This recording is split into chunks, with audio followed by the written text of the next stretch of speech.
আসসালামু আলাইকুম বন্ধুরা, আশা করি সকলেই ভালো আছেন। প্রতিনিয়ত ইসলামিক ভিডিও পেতে ইসলামিক গল্প চ্যানেলটিকে সাবস্ক্রাইব করে রাখতে পারেন। বন্ধুরা, আজকের গল্পটি হলো ইমানদার যুবক ও আসহাবুল উখদুদের কাহিনী। তো ভিডিওটি পড়ছি আমি ফাহিম চৌধুরী। তো ভিডিওটি শুরু করা যাক। বহুকাল পূর্বে একজন রাজা ছিলেন। সে রাজা ছিল একজন জাদুকর। ওই জাদুকর বৃদ্ধ হলে একদিন সে রাজাকে বলল, আমি তো বৃদ্ধ হয়ে গেছি, সুতরাং আমার নিকট একটি ছেলে পাঠান, যাকে আমি জাদুবিদ্যা শিক্ষা দেব। বাদশাহ তার নিকট একটি বালককে পাঠিয়ে দিলেন। তিনি তাকে জাদুবিদ্যা শিক্ষা দিতে লাগলো। বালকটি জাদুকরদের নিকট যে পথ দিয়ে যাতায়াত করত, সে পথে ছিল এক সন্ন্যাসীদের আস্তানা। বালকটি তার নিকট বসলো এবং তার কথা শুনে মুগ্ধ হলো। বালকটি জাদুকরদের নিকট যাওয়ার সময় ওই সন্ন্যাসীর নিকট বসে তার কথা শুনত। ফলে জাদুকরদের নিকট পৌঁছাতে বালকটি দেরি হতো বলে জাদুকর তাকে প্রহার করত। বালকটি সন্ন্যাসীর নিকট এ কথা জানালো।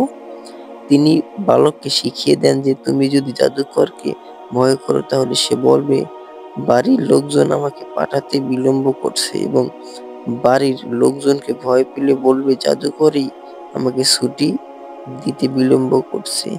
বালকটি এভাবে যাতায়াত করতে থাকে।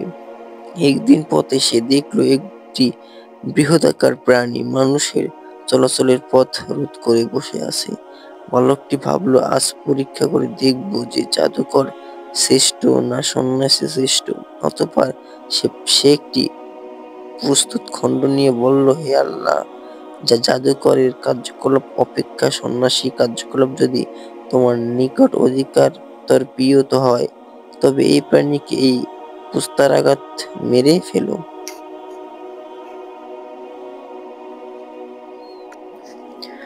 যেন লোকজন যাতায়াত করতে পারে। এই বলে প্রাণীকে লক্ষ্য করে সে প্রস্তুত খণ্ডটি ছুঁড়ে মারল। প্রাণীটির ওই প্রস্তাবঘাতে মারা গেল এবং লোক চলাচল শুরু হলো। এরপর বালকটি সন্ন্যাসীর নিকট গিয়ে তাকে ঘটনাটি জানালেন। তিনি তাকে বললেন, বৎস, তুমি এখনই আমার চেয়ে শ্রেষ্ঠ হয়ে উঠেছ। তোমার প্রকৃত স্বরূপ আমি বুঝতে পেরেছি।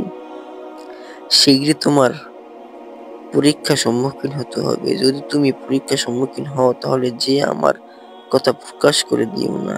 বালকটি দোয়ায় জন্মভূমি ব্যক্তি চক্ষু স্থান হয়ে লাগলো। কুষ্ঠ ব্যাধিগ্রস্ত ব্যক্তি নিরাময় হতে লাগলো এবং লোকজন অন্যান্য রোগ হতেও আরোগ্য লাভ করতে লাগলো। একদিকে রাজার একজন সহচর অন্ধ হয়েছিল। সে বহু উপঢৌকন সহ ও বালক নিকট দিয়ে বলল, তুমি যদি আমাকে চক্ষুদান করে দাও, তাইলে এ সবই তোমার। বালকটি বলল, আমি তো কাউকে আরোগ্য করতে পারি না, বরং রোগ ভালো করেন আল্লাহ। অতএব আপনি যদি আল্লাহর প্রতি ঈমান আনেন, তাইলে আমি আপনার রোগ মুক্তির জন্য আল্লাহর নিকটে দোয়া করতে পারি। তাতে তিনি হয়তো আপনাকে আরোগ্য দান করতে পারেন। ফলে লোকটি আল্লাহর প্রতি ঈমান আনলো। আল্লাহ তাকে আরোগ্য দান করলেন। পূর্বের ন্যায় তিনি রাজার নিকটে গিয়ে বসলেন। রাজা তাকে জিজ্ঞেস করলেন, কে তোমাকে দৃষ্টিশক্তি ফিরিয়ে দিল? সে বলল, আমার রব। রাজা বললেন, আমি ছাড়া তোমাকে রব কি এবং সে কে? সে বলল, আমার ও আপনার উভয়ের রব আল্লাহ। এতে রাজা তাকে ধরে তার উপর নির্যাতন চালাতে থেকে অবশেষে বালকটির নাম প্রকাশ করে দিল। অতঃপর বালকটি রাজার দরবারে আনা হলো। আর রাজা তাকে বলল, বৎস, আমি জানতে পারলাম যে তুমি তোমার জাদুর গুণে জনমান্দ্য ও কুষ্ঠনান্দ ব্যক্তি লোকদেরকে রোগ নিরাময় করছো এবং অন্যান্য কঠিন রোগ নিরাময় করতে চলছো। বালকটি বলল, আমি কাউকে রোগ মুক্তি করি না, রোগ মুক্ত করেন আল্লাহ। যখন রাজা তাকে পাকড়াও করে তার উপর উৎপীড়ন চালাতে থাকেন, এই পর্যায়ে সে সন্ন্যাসীর কথা প্রকাশ করে দিল।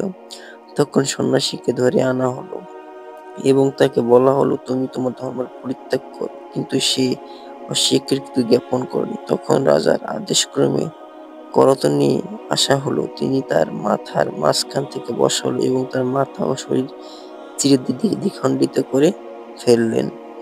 তারপর রাজার সহচরকে আনা হলো এবং তাকেও তার ধর্ম ত্যাগ করতে বলা হলো। কিন্তু সেও অস্বীকার, কিন্তু জানালা তাকে কড়া দিতে চিরে দ্বিখণ্ডিত করা হলো। তারপর বালকটিকে হাজির করে তার ধর্ম পরিত্যাগ করতে বলা হয়। বালকটি নিজ ধর্ম পরিত্যাগ করতে অস্বীকার করল। তখন রাজা তাকে তার লোকজনের নিকট দিয়ে বললেন, তো তোমরা এতে অমুক পাহাড়ে নিয়ে যাও এবং তাকে সঙ্গে করে পাহাড়ে আরোহণ করে থাকো। তো তখন তোমার পাহাড়ে উচ্চাঙ্গে পৌঁছাবে, তখন তাকে তার ধর্ম পরিত্যাগ করতে বলবে। সে যদি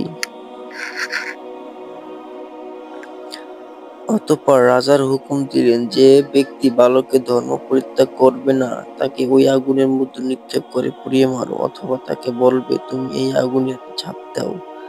রাজার রাজার লোকেরা তার হুকুম পালন করতে লাগলো। ইতিমধ্যে একজন রমণী